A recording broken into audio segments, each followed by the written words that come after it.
according to reports out there, the Eagles are going to be all in on Cowboys corner Byron Jones. And I gotta tell you, the first thing I think of when I think about Byron Jones coming to the Eagles is, have we not learned our lesson? I mean, have we not learned our lesson about bringing in Cowboys? I mean, seriously, I don't know if that's good or bad. I really don't. But I hope that before he signs a contract, if he signs a contract, somebody give this man an exorcism. 18th pick in the NFL draft. Hey, make us lunch. We're hungry.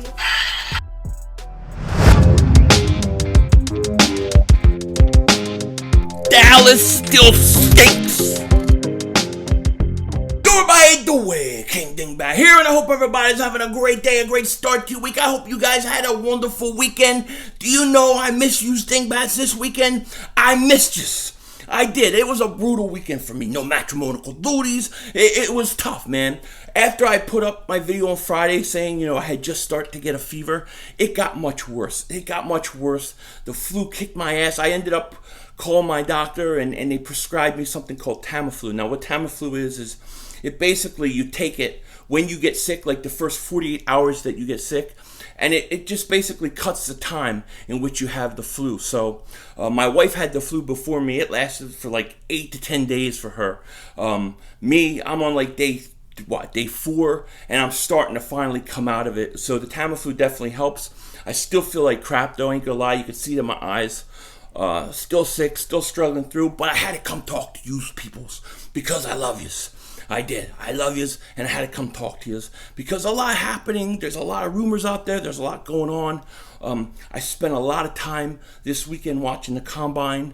I spent a lot of time looking over some players, especially Justin Jefferson, who I'm absolutely in love with. The more and more I watch the kid, the more and more I like him. But I'll get into that, the whole draft and the Combine in another video and a little later on in this video. What I want to talk to you guys really about today is some of the things going on with the Eagles and free agency and some of the guys being floated around. So over the last few days, the big name that's been connected with the Eagles has been Dallas Cowboys corner Byron Jones. Now, this really isn't a surprise, being that he's going to be a free agent and the Eagles need a corner. It doesn't really come as a shock. The Cowboys kind of already indicated that they're not going to re-sign him. They're going to have to let him walk. They got to figure out what they're going to do with Amari Cooper.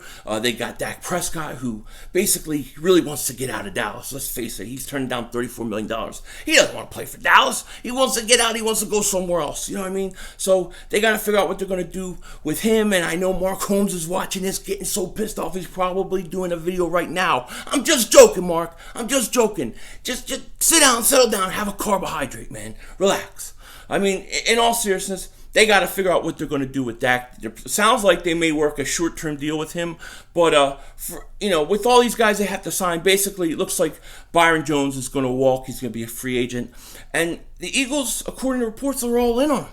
They want to go after this guy hard, man. They want him. And I'm not surprised in that they really liked him coming out of the draft. I know that they were very interested in him. There were a lot of mocks having us grabbing him. So it doesn't surprise me on that level. What surprises me is we've had such bad luck with Dallas Cowboy players coming to Philly. You know what I mean? DeMarco Murray or Orlando Scandrick. What a rat that guy is, man. Rat! You have him, and then you're going to bring this guy in, and what's he going to do? Same thing? I mean, I don't know. It's hard for me to, get into the idea of having another Dallas Cowboy player come to the Eagles. But I will say this. I do think he's a good player. I think that, unfortunately, being that the corner market is what it is, you're going to have to overpay him. He's not going to be worth what he's going to get, but it is what it is. I personally like James Bradbury more than him, but I just read today that he's seeking to be the highest paid corner. So you have him seeking to be the highest paid corner. You have Slay seeking to be a highest paid corner. You got Jones seeking to be a highest paid corner. The truth of the matter is you're going to have to pay somebody big bucks to play the cornerback spot. It's just going to happen. This is what happens when you don't draft well. When you don't draft well at a certain position, you have to go out in the open market. You have to sign, guys who've established themselves, who may be a little older, and it costs you money. Or you have to trade and it costs you picks.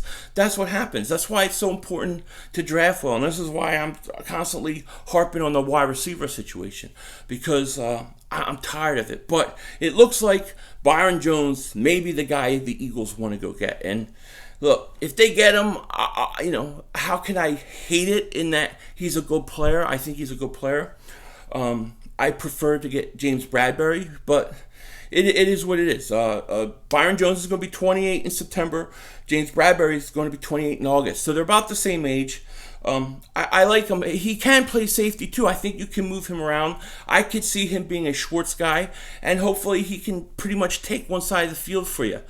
He doesn't get a lot of interceptions, all those things. He's a Cowboy. He's a Cowboy.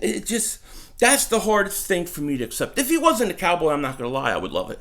That's how I know I'm okay with it, because I'm like, okay, let's say he played for, the Colts. I would love him. Yeah, bring him. Let's get him. But the fact that he plays for Dallas, I don't like it. But it is what it is. I will say this, and I was talking to my man LB yesterday. Shout out to Lord Brunson. We were going back and forth talking about the draft and stuff. And then I asked him, I said, if you had to have one of these two guys, who would you rather have? Amari Cooper or Byron Jones? And he came back, he said Byron Jones, and I totally agree. I think Amari Cooper is too soft for Philly. So if we're going to have one of the two, give me Byron Jones. But, we'll see. But he's the big name. It sounds like the Eagles are going to pursue him and going to pursue him hard. Now, when I do my top 5 free agent list, which comes out, I like to put it out a few days right before the tampering period begins in free agency. I wasn't going to put a corner as my number one guy, and I wasn't going to put a wide receiver as my number one guy. I was going to put Yannick Ngakoue as my number one target. He's the guy, and I haven't talked a lot about this. I was kind of saving it for right before free agency started, but he's the guy that I want to sign more than anybody. I think that the Eagles, they build their defense around that defensive line. The defensive line is what makes them go. And a good defensive line that gets pressure on the quarterback will make your corners better. Okay, it's not going to be the end-all, be-all, but it helps. And I think the Eagles need to improve their pass rush. They definitely do. You have Brandon Graham, who's older. After 2021, his contract is up. You have Derek Barnett, who has not... Let's face it, he has not lived up to first-round billing as of yet. I hope he finds it.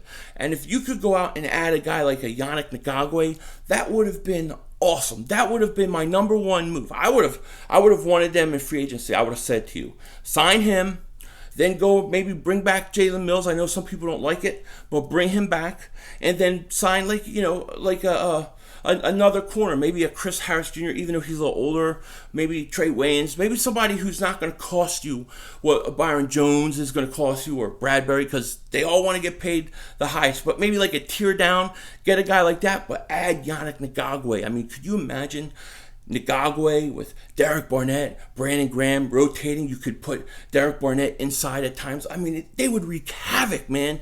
They would wreak havoc, and I only bring up his name because... it sounds like he's getting franchised by the Jacksonville Jaguars. So, the only way you could get him is a trade which pretty much takes him off of my top free agent list. I can't have him number one anymore because he's going to get franchise tagged. So, I would then have James Bradberry or Byron Jones as my next target. It would have to be one of those two guys. So, if the Eagles decide to pursue Byron Jones, I can't blame them for it. I don't like the fact that he's on the Cowboys, but I think he will come in and he will be better than what we got. And I would approve of this. I would think that this is an okay move. I hate paying him close to $20 million. And obviously, you can't get Yannick Ngakoue if he was a free agent and Byron Jones, because they both are going to command around $20 million.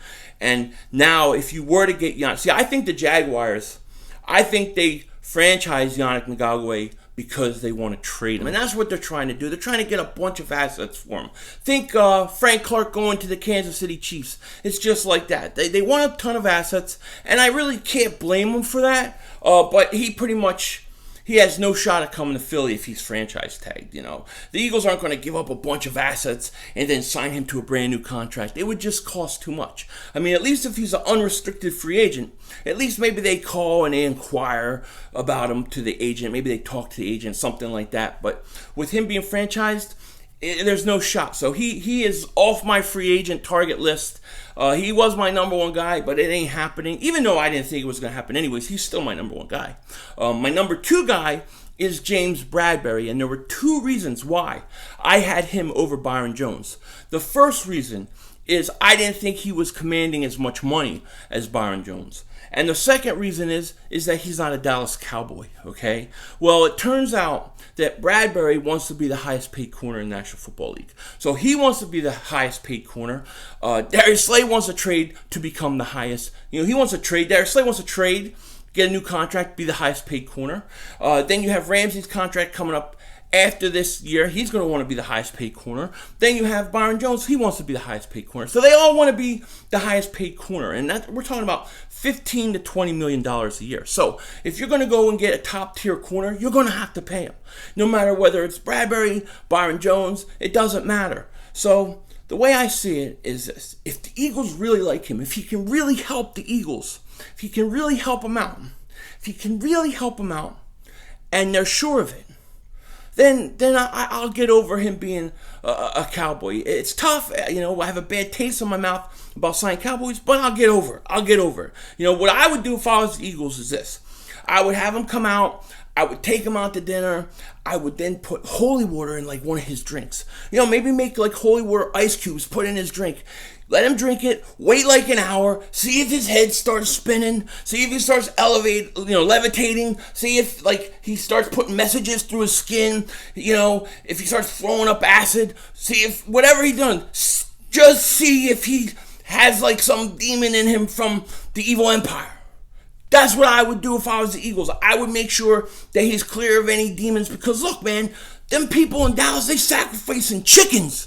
That satanic star on your helmet is real. It's real. That's a satanic team. And the evil emperor, Palpatine, Jerry Jones, he runs the whole show. So you have to make sure. So I would, like I said, throw some holy water. If he passes it, then go ahead, sign him. I'm okay with it. But that's what they got to do. You can call me up. I'll come and I'll exercise him. I'll do it. I'll get that demon out. I'll drive him so crazy he'll be chasing me. It'll be wonderful. We'll make sure he's clean. But if he's clean, then the Eagles won't. All right, fine. Go ahead.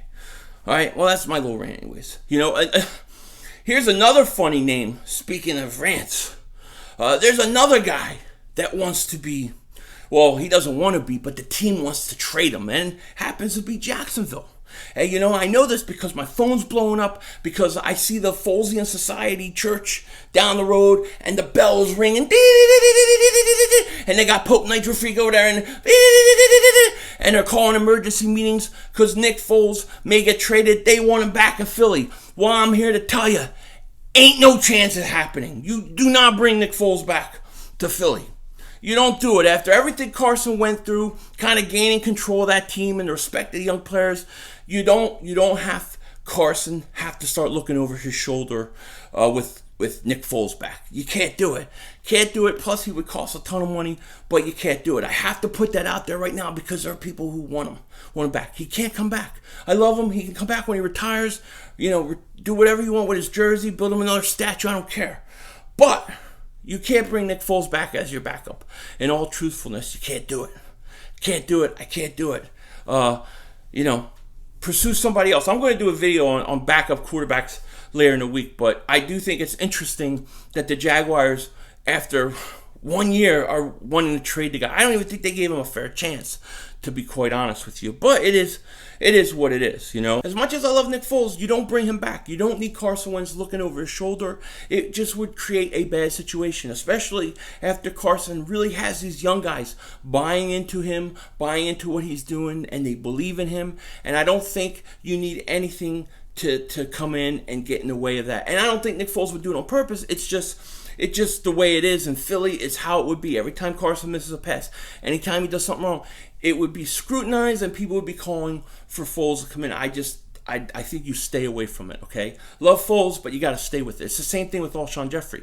You guys probably heard the reports that he had to be separated from an offensive teammate who confronted him about the anonymous source stuff, and then they kind of got into it, and he had to be separated. It's time for him to go too. We don't need him to come back and not want to be there or have a problem with Carson, and it rubs off on the young guys. We got to get rid of these kind of situations. We don't need him coming back. I'm guessing it was either Peters or Brooks that confronted him. Those are the two guys I could see getting in his face, but who knows? Who knows? But if I'm the Eagles, he's got to go too. He's got to go too, and it's just the way it is, you know. And I can't wait to talk more about the combine and the draft with you guys. I got a whole nother video coming on that. But Justin Jefferson just blew my mind at the combine. I did not think he was that fast. I spent a couple hours just watching everything I could of him, and I think this kid's the real deal. Matter of fact, I think he's so good that he could go in the top 15 himself. You could have 4 wide receivers go in the top 15. So you have to be very careful. The Eagles are going to have to possibly trade up, whether we like it or not, to get one of those guys. And if we come out with one of those top 4 wide receivers, I'm good. Hopefully he's there at 21 and we're good to go. But I'll get into that in another video. Oh, one more thing I want to say, one real quick. Shout out to Sean Fitzpatrick, but I was talking to him and he was saying that, I should stream some Flyers games. And I wanted to know if you, especially you guys who are hockey fans, Flyer fans, would you want me to possibly stream Flyers playoffs? Now, I'm going to do the Sixers, of course, but Flyers as well. It's a lot harder to do play-by-play in hockey, but, I could live stream and sit on the edge of my seat with you guys watching it because it's going to be fantastic. Flyers look good. So let me know about that in the comment section as well. With that said, I'm going to let you guys go. Take care. Talk to you later. And don't be a dingbat.